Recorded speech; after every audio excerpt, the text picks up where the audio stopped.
In tonight's roundup, we're going to talk about one of the most important weeks for XRP in years, and almost none of it was reflected in price. And that's exactly why this moment matters. We're about to walk through the ETF inflows, the circulating supply compression, XRP Ledger activity, global adoption, and regulatory shifts, and why all of this is happening quietly beneath a market that's still staring at a price chart.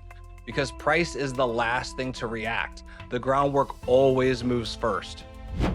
Let's open with a metric that almost nobody checks first, and that's the circulating supply outflows. Since February, the XRP supply on exchanges has dropped by over 29%. Let me repeat that. That's 29% in less than 1 year. And on top of that, ETF inflows are accelerating that trend dramatically. Here are the exact numbers as they stand today. Franklin Templeton is at 63 million XRP. Grayscale is at 104 million XRP. Canary Capital is at 166 million XRP.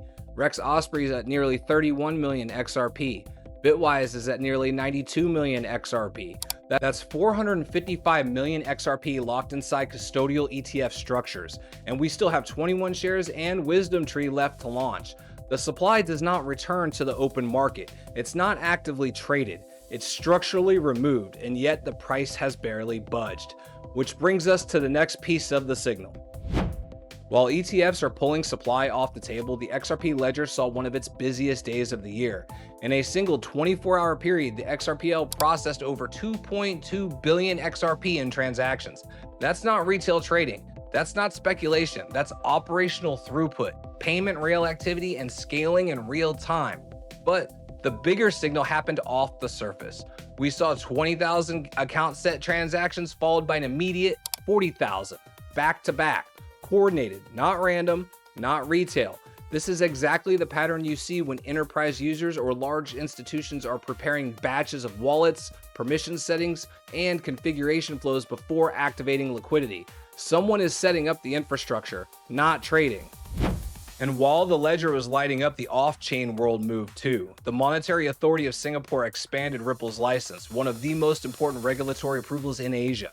Payment corridors in Africa expanded through RedotPay, and Ripple confirmed that GTreasury is now officially live, plugging corporate liquidity management into Ripple's ecosystem. This is enterprise infrastructure. This is real settlement preparation. None of this has hit the price yet, but the gap between fundamentals and price is exactly where long-term value is born. Then, as if all of this wasn't enough, we got one more surprise. The SEC announced it will roll out an innovation exemption for US crypto projects. The first signal in years that the enforcement first era may finally be shifting.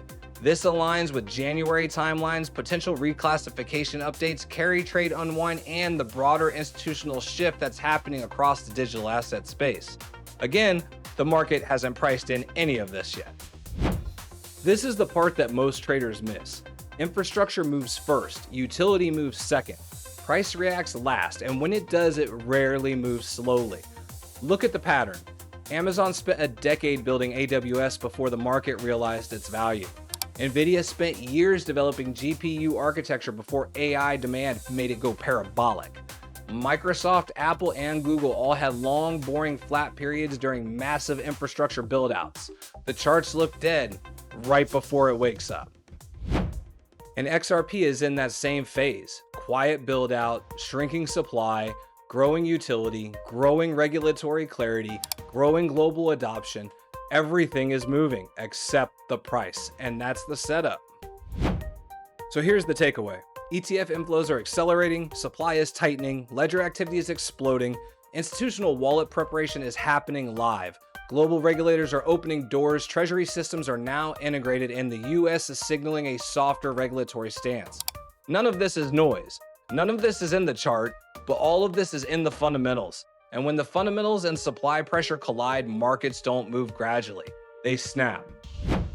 Next week, we'll track the ETF inflows, the XRPL metrics, adoption updates, and the regulatory story as it unfolds, because the signal always shows up before the price breakout. Make sure you're subscribed. I'll see you then.